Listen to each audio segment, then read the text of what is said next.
La rencontre qui a eu lieu il y a 800 ans entre saint François d'Assise et le sultan d'Égypte Al-Malik Al-Kamil a été au centre d'une journée entière de réflexion et d'études à Jérusalem. Un pas de plus pour approfondir cet événement crucial pour l'histoire de la Terre Sainte. Du 29 mars au 6 juin, il sera possible de visiter l'exposition sur les traces du Christ Jésus à Varsovie, un moyen pour beaucoup de visiteurs polonais de voir certains des lieux de la Passion du Christ, avec l'aide précieuse de la technologie et du multimédia. Les religieuses contemplatives de toute la Terre Sainte se sont réunies le 8 mai à Jérusalem pour en apprendre davantage sur les nouveautés du décret Cor-Orans qui contient des normes spécifiques sur la vie et l'organisation des monastères de vie contemplative. Lors de leur 57e Assemblée générale du 1er au 10 mai au sanctuaire d'Aparecida, les évêques du Brésil ont exprimé leur amour pour la Terre Sainte, leur reconnaissance pour la mission de la custodie de préserver les lieux saints et ont encouragé les pèlerinages. Raed Salah, un habitant musulman du village d'El Kader à Bethléem, sert le monastère de Saint-Georges en aidant les pèlerins qui viennent visiter ce lieu saint.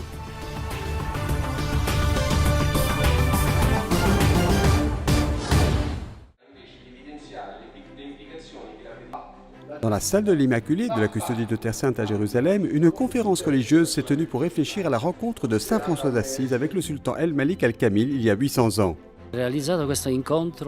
Nous avons organisé cette conférence en collaboration avec l'Université pontificale Antonianum de Rome qui assure la promotion de cette conférence dans le monde entier, en Espagne, à Istanbul, à Paris, à Venise, à Rome et ici. Nous sommes ici en tant qu'université pontificale et nous souhaitons apporter une contribution scientifique pour l'approfondissement et l'étude de ce sujet. C'est en 1219, lors des croisades, que saint François d'Assise a rencontré le sultan d'Égypte. La richesse de ce dialogue interreligieux a fait l'objet de nombreuses études.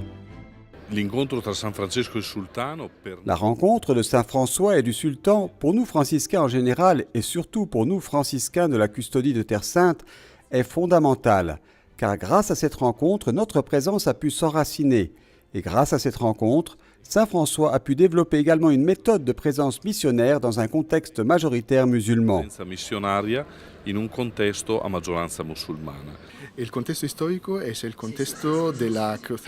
Le contexte historique était celui de la croisade de Damiette de 1217 à 1221, période où régnait le sultan d'Égypte. Durante il quale reina il sultan d'Égypte.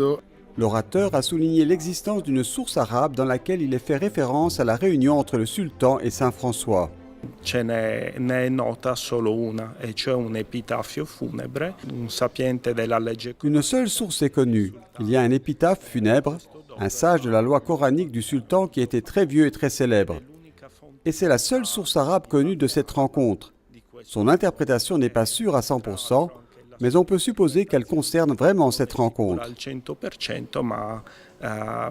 Si può ipotizzare che riguardi proprio quell'incontro. La conférence a été aussi l'occasion de discuter d'autres sujets liés à la rencontre de 1219.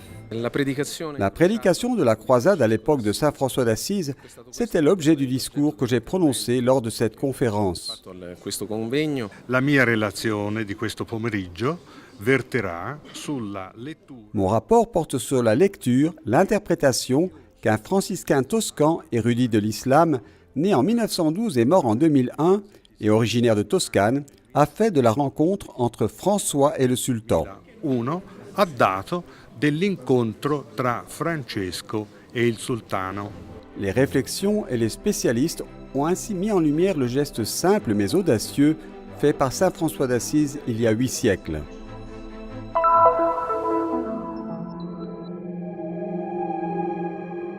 Sur les traces de Jésus-Christ. Tel est le titre de l'exposition multimédia consacrée à la Terre Sainte qui a été inaugurée à Varsovie sous le patronage du diocèse polonais et de la custodie de Terre Sainte.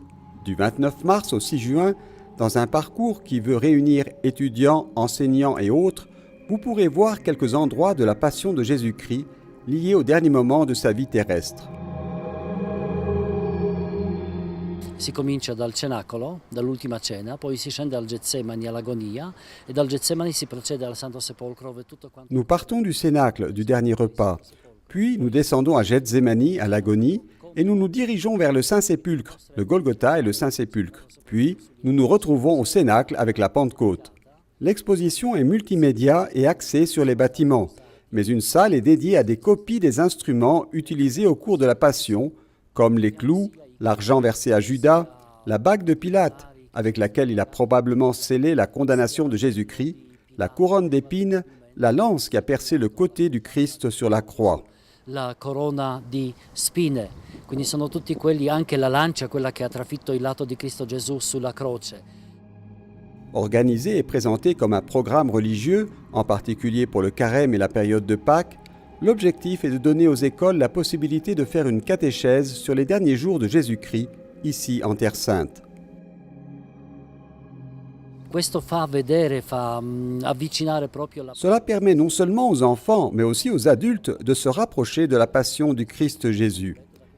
C'est une exposition complète qui nous permet de mieux comprendre les derniers jours du Christ, ce qu'il a pu vivre et souffrir sur le plan humain.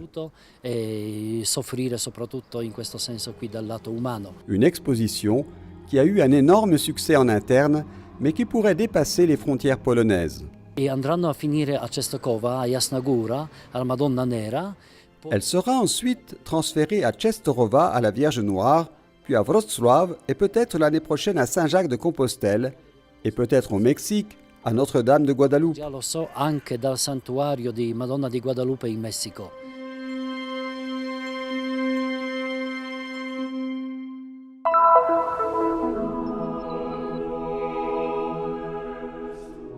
Le pape François l'a appelé le cœur priant de l'Église. C'est le monde précieux mais pas très visible de la vie contemplative. Récemment, il a reçu une attention particulière de la part de l'Église. Tout d'abord avec la constitution apostolique Vultum Dei Curere, puis par le décret Cor Orans qui l'applique et contient des règles spécifiques sur la vie et l'organisation des monastères. Le 8 mai, à Jérusalem, à la custodie de Terre Sainte, Monseigneur José Rodriguez Carballo, franciscain, secrétaire de la Congrégation pour les instituts de vie consacrée et les sociétés de vie apostolique, est venu expliquer ces nouveautés aux sœurs contemplatives de toute la Terre Sainte. Vuole essere un momento di incontro. Cela devrait être un moment de rencontre pour montrer l'amour que l'Église a pour la vie contemplative. Ensuite, un deuxième objectif est la rencontre entre eux. Beaucoup de monastères présents ici ne se connaissent pas, même du même ordre. Il est donc essentiel qu'ils commencent à se rencontrer. Ensuite, aborder certains défis, la fédération, l'autonomie, la clôture, puis le grand défi de la formation. Et nous sommes sur le point de publier un document sur la formation qui portera le titre « L'art de chercher le visage de Dieu, principe pour la formation des contemplatifs ». Un documento che porterà il titolo L'arte della ricerca del volto di Dio, linee orientative per la formazione delle contemplative.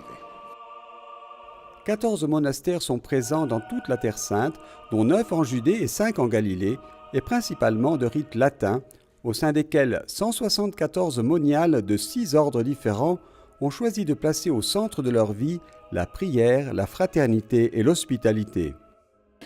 La vita contemplativa, diciamo che è nata in questa terra. La vie contemplative est née sur cette terre. Le monachisme a toujours été très vivant. Nous sommes une petite présence qui rassemble l'héritage de ces 2000 ans d'histoire.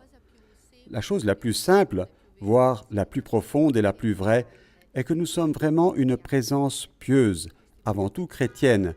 Nous témoignons vraiment d'une présence qui recueille le cri de paix, de liberté et d'unité qui émane de ces peuples et aussi de ces religions. La prière est notre première vocation et elle rejoint la vocation de prier pour nos frères juifs et musulmans. À partir de là, qu'une prière se lève, disons, l'une à côté de l'autre, est importante. Et puis, il y a des liens quotidiens d'amitié avec des frères juifs et musulmans, ainsi qu'avec des gens qui ont leur propre recherche de Dieu. Nous sommes ici pour dire que Jésus-Christ est toujours en vie. Con fratelli ebrei e fratelli musulmani e anche persone che hanno la loro ricerca di Dio. La clausura y la soledad y el silencio son elementos esenciales en nuestra La clôture, la solitude et le silence sont des éléments essentiels de notre vie contemplative, sans lesquels non seulement nous ne pouvons pas prier, ce qui est notre ministère, mais être nous-mêmes, louer continuellement le Seigneur pour tous, dans un pays fragmenté qui crie dans toutes ses réalités son besoin de paix et de vivre en communion et fraternité. Nous nous sentons en prière parmi les personnes qui prient. de vivir en comunión, en fraternidad. Nosotros nos sentimos como orantes entre orantes. Dappertutto è importantissima la presenza La présence de la vie contemplative est très importante partout, mais encore plus ici. En plus d'être des instruments de dialogue, soutenez vraiment les membres faibles de l'Église, ici en Terre Sainte, aussi bien les chrétiens que les non-chrétiens. Et soyez des phares, des lampes allumées et des sentinelles dans le monde d'aujourd'hui. e sentinelle nel mondo di oggi.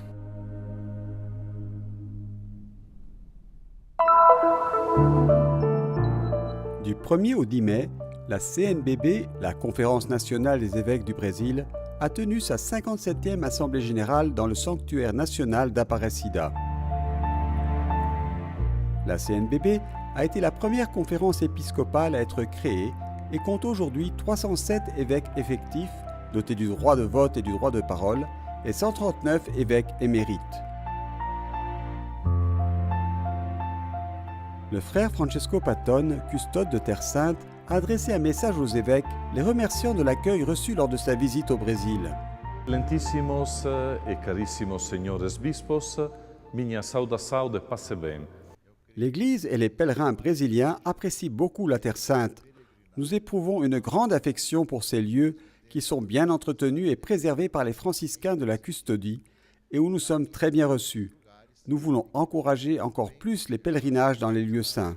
Pelos franciscanos, pela custódia da Terra Santa, e que nós somos tão bem recebidos, que nós somos cada vez mais chamados a incentivar o nosso povo nas suas peregrinações. Monseigneur João Ignacio Müller, qui a passé 3 ans à Jérusalem, se souvient du 800e anniversaire du pèlerinage pour la paix de Saint François et des défis de l'œcuménisme. A partir desta data, então 1219, Depuis 1219, les frères sont en Terre Sainte. L'expérience de l'œcuménisme en Terre Sainte est vécue de manière concrète. Chaque jour, ils pratiquent l'œcuménisme dans le respect des différences culturelles entre les Arabes, les Juifs, mais aussi nos frères chrétiens qui ont des formes différentes d'expression religieuse. cristãos que têm expressões religiosas diferentes. Pour l'archevêque de Brasilia, franciscain, qui a également vécu une expérience intense en Terre Sainte, les 800 ans de présence des frères dans les lieux saints sont très significatifs. Significa trazer à memória passado de diálogo. Cela veut dire se souvenir d'un passé de dialogue et de respect, mais avant tout des événements historiques qui ont engendré notre foi. Nous en avons profité pour inviter tous les catholiques à visiter la Terre Sainte. C'est l'occasion d'une véritable retraite, d'une véritable rencontre avec la personne de Jésus, avec notre histoire, avec nos racines, avec nos sources. Com a pessoa de Jesus, com a nossa história, com as nossas raízes, com a nossa fonte. Même le nouveau président de la conférence épiscopale brésilienne a exprimé son amour pour la Terre Sainte. Terra Santa é coração de espiritualidade que alimenta o caminho da nossa vida. La Terre Sainte est un cœur de spiritualité qui nourrit le cheminement de la vie chrétienne. C'est pourquoi nous nous sommes engagés à soutenir la custodie qui conserve ce précieux patrimoine dont nous avons tant besoin. Nous devons non seulement conserver le souvenir des événements, mais aussi nous en nourrir, car c'est une richesse très importante pour nous. Do que foi, mas precisamos porque nós dele nos alimentamos e se torna para nós uma força muito importante nesse caminho. Monseigneur Valmor Oliveira espère pouvoir se rendre bientôt en Terre Sainte. J'espère que ce voyage se réalise bientôt, car ce sera une grande joie.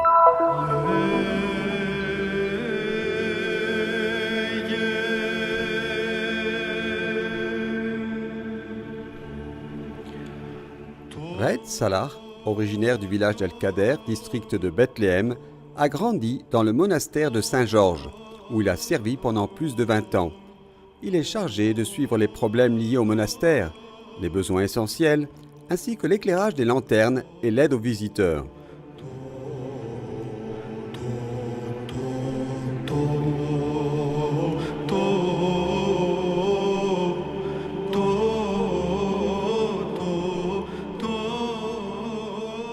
Le jour de la Saint-Georges, des centaines de fidèles, de musulmans et de chrétiens, se rendent au monastère pour accomplir leurs vœux. La mère de Raed avait l'habitude d'aller au monastère pour allumer une bougie. Son fils Raed nous a raconté certaines des histoires et certains des miracles vécus par sa mère.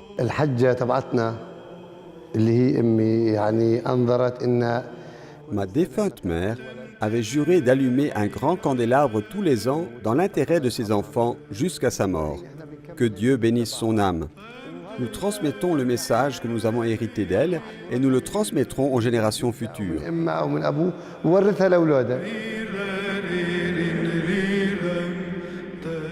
Il lui arrivait souvent d'entendre le bruit d'un cheval. Elle sortait la nuit pour savoir ce qui se passait. Et il est évident que personne ne pouvait être présent à 2 ou 3 heures du matin. Pendant de nombreux jours, elle a vécu avec cette conviction, se demandant toujours ce qu'elle avait entendu. On lui a dit que le chevalier n'était autre que Saint Georges qui venait visiter sa maison.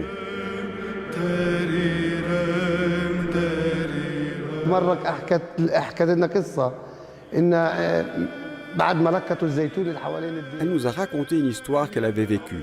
Un jour, elle alla chercher les olives restantes dans les champs du monastère à la fin de la saison. Elle prit avec elle un pot d'olives noires qui s'est rempli le lendemain de cafards. Elle l'a jeté, mais celui-ci a été retrouvé dans son état d'origine, c'est-à-dire rempli d'olives.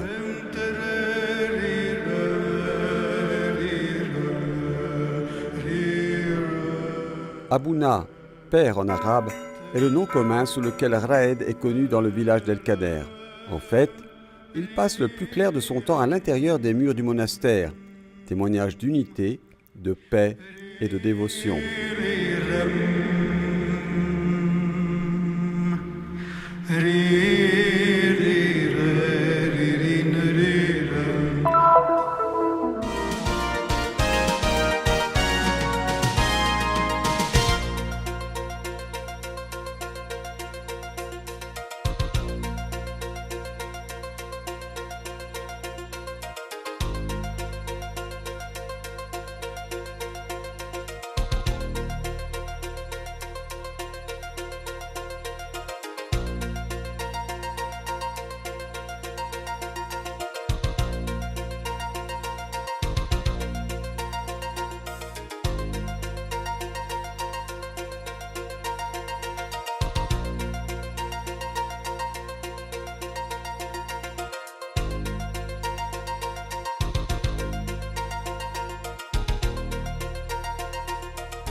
Elle nous laisse ces belles icônes, un signe d'art et de foi. Sœur Maria Paola Farran, du monastère bénédictin du Mont des Oliviers, s'est éteinte à Jérusalem le 8 mai. Une vie passée dans la prière et le silence, en se consacrant à l'art de l'iconographie, dans lequel elle disait trouver une profonde communion avec Dieu. Il y a 10 ans, au pied du Mont des Oliviers, à Jérusalem, nous quittait le père Giorgio Colombini, fondateur et pendant longtemps gardien de l'ermitage de Gethsémani. Une messe a été célébrée ici le 10 mai, rappelant sa vie et son ministère. Parents et amis, ainsi que le père Diego de la Gassa, qui continue aujourd'hui son travail en prenant soin de cet endroit spécial, ont ensuite prié devant le tombeau du père Georges, placé dans le jardin.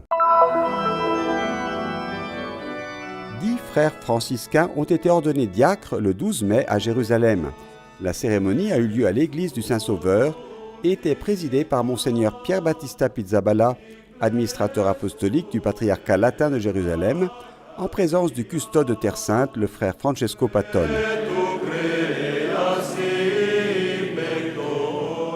Certains des nouveaux diacres serviront en Terre Sainte, d'autres dans différentes parties du monde.